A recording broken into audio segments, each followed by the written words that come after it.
कार्तिक और स्नेहा अपनी क्लास में बैठे हुए थे। तभी अचानक से रोहित भागता हुआ क्लास में आया और अपनी बेंच पर आकर बैठ गया। क्या हुआ रोहित, क्यों भाग रहे हो? बताओ जरा। कुछ नहीं हुआ, वो तो क्लास में टीचर आने वाले हैं ना, इसलिए मैं जल्दी क्लास में आ गया। मुझे तो कुछ गड़बड़ लगती है कार्तिक, पता लगाना पड़ेगा। हाँ, लेकिन पहले क्लास होने दो, उसके बाद पता लगाते हैं कि आखिर बात क्या है। कार्तिक और स्नेहा पढ़ाई करने लगे और स्कूल की छुट्टी होने पर दोनों ही रोहित के पीछे जाने लगे। आज तो पता चल ही जाएगा कि ये इतनी जल्दी में क्यों रहता है। मैंने तो पहले ही कहा था ये नया स्टूडेंट ठीक नहीं है। मुझे हमेशा से ही दाल में कुछ काला नजर आता है। हाँ, तुम सही कह रही हो, कहीं ऐसा ना हो कि पूरी दाल ही काली निकले। स्नेहा और कार्तिक रोहित का पीछा कर रहे थे। तभी उन्होंने देखा कि रोहित मैथ के टीचर के घर के पास एक पेड़ के पीछे खड़ा हुआ था। उसे छिपा देखकर स्नेहा और कार्तिक उसके पास आ गए। रोहित, तुम यहाँ क्यों छुपे हुए? बताओ जरा। तुम लोग यहाँ क्या कर रहे हो? वही तो हम पूछ रहे हैं, तो क्या कर रहे हो यहाँ? ये तो मैथ के सर का घर है ना, तुम इनके यहाँ क्या करने आए हो? वो मैं तो कोचिंग के लिए बात करने आया था। अच्छा, ऐसा है तो चलो अंदर देखते हैं। अंदर क्यों? अरे अभी तो कहा तुमने कोचिंग की बात करने। ओह, तुम लोग लगता है पूरी बात जानकर ही रहोगे। हाँ, बिल्कुल। रोहित स्नेहा और कार्तिक को वहाँ से दूर एक पार्क में ले आया और उसने बताया, वो दरअसल जब से ये नए वाले गणित के सर आए हैं ना, मुझे कुछ गड़बड़ लग रहा था। एक दिन मैंने देखा कि ये किसी बाहरी आदमी के साथ खड़े बात कर रहे थे और जब मैंने इनकी बातें सुनी तो मैं चौंक गया। ऐसी क्या बातें कर रहे थे वे लोग? बताओ जल्दी।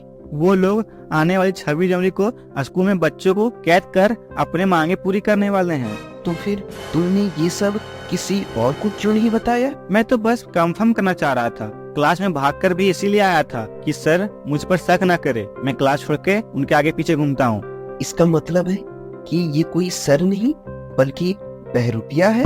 हाँ, अब सही समझे तुम। ऐसे कैसे ये किसी को नुकसान पहुंचा सकते हैं?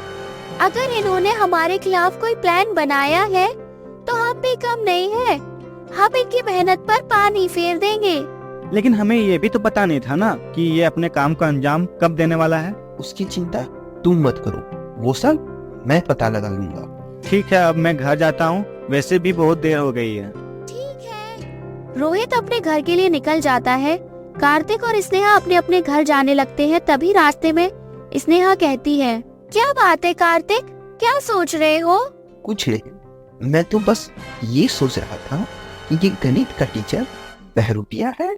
हाँ वही तो, ये हमारे स्कूल का नुकसान करना चाहते हैं। हाँ, और हमारे पास टाइम भी नहीं है। एक काम करो, तुम घर जाओ, मैं अभी आता हूँ। इतना कहकर कार्तिक वहाँ से चला गया और अगले दिन स्कूल में रोहित कार्तिक के पास आया। तुम्हें कुछ पता चला? नहीं, अभी तो नहीं। शायद इन्होंने कुछ खास प्लानिंग की है और वो भी बहुत दिमाग लगाकर। हाँ, मुझे भी ऐसा ही लग रहा था। ठीक है, तुम अपना काम जारी रखो, मुझे कुछ पता चलेगा तो मैं तुम्हें बताता हूँ। रोहित कार्तिक से बात कर अपनी सीट पर बैठ गया। तभी स्नेहा ने आकर पूछा, क्या बात है, तुम कल कहाँ भाग गए थे? कहीं नहीं, वो तो बस ऐसे ही। स्कूल में 26 जनवरी के कार्यक्रम की तैयारियां हो चुकी थी। सभी बच्चे समय पर स्कूल पहुंच चुके थे। कार्तिक ने रोहित को बुलाकर कहा, रोहित सुनो, जैसे ही झंडा वंदन होगा मैं सर को जाकर पकड़ लूंगा और इशारा मिलते ही तो तुरंत पुलिस को अंदर बुला देना। ओके? ठीक है, तुम चिंता मत करो। रोहित और कार्तिक झंडा वंदन का इंतजार करने लगे और जैसे ही प्रिंसिपल ने झंडा फहराया, कार्तिक ने आगे बढ़कर रोहित को दबोच लिया। ये क्या कर रहे हो तुम? मेरे पास क्यों आ गए? मैं तुम्हारा दोस्त हूँ। दोस्त वो होता है जो सही बातें बताए, ना कि गुमराह करे। तुमसे हमें ये उम्मीद नहीं थी। अब बताओ क्यों कर रहे हो तुम ऐसा? बताओ जल्दी। कार्तिक की बात सुनकर रोहित हंसने लगा और बोला, तो तुम्हें सच का पता चल ही गया? हाँ, तुम्हारी तो पूरी प्लानिंग थी ना हमें भटकाने की। फिर भी बच गए तुम लोग, लेकिन तुम लोगों ने सब पता लगा लिया। लेकिन कैसे? उस दिन जब मैं और स्नेहा तुमसे मिलकर लौटे तो मेरा मन नहीं माना और मैं वापस मैथ वाले सर के घर पहुंचा। तो मैंने वहां देखा कि मैथ वाले सर तो खुद कमिश्नर सर से मिल रहे हैं, वो कुछ गलत क्यों करेंगे। उसके बाद मैं उस डायरेक्शन में मुड़ गया जहां तुम गए थे। थोड़ी देर ढूंढने के बाद मुझे तुम मिल गए और मैंने तुम्हारा पीछा किया और तुम मुझे किसी पुरानी बिल्डिंग में मिले और वहां मैंने देखा।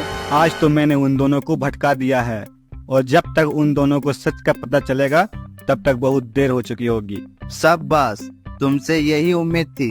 अब तुम अपने मिशन को पूरा करो और फिर हम तुम्हें अपने मुल्क वापस भेज देंगे। हाँ, बस कुछ दिन और, उसके बाद हमारे आदमी भी रिहा हो जाएंगे और हम सब अपने मुल्क लौट जाएंगे। सारी बातें जानकर कार्तिक ने मैथ के टीचर को बताया और मैथ के टीचर ने कहा, तो इसका मतलब मेरा शक सही जा रहा था। ये फोटो उसके जेब से ही गिरा था जब वो मुझे देखकर भाग गया था। कौन सा फोटो?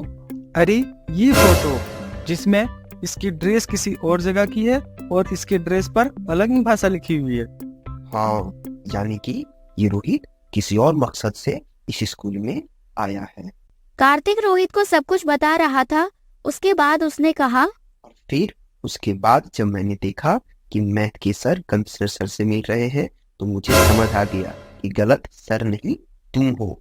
फिर मैंने तुम पर नजर रखा और आज तुम्हारा सच सबके सामने है। और सच ही नहीं, तुम्हारा असली रूप भी सबके सामने है। तभी स्कूल में पुलिस आई और रोहित को अपने साथ ले गई। शाबाश कार्तिक, तुम्हारी सूझबूझ से आज रोहित का सच सामने आ गया और तुमने हम सब को खतरे में पड़ने से बचा लिया। सभी लोग कार्तिक के लिए तालियां बजाने लगे और मंत्री जी ने कार्तिक का सम्मान किया।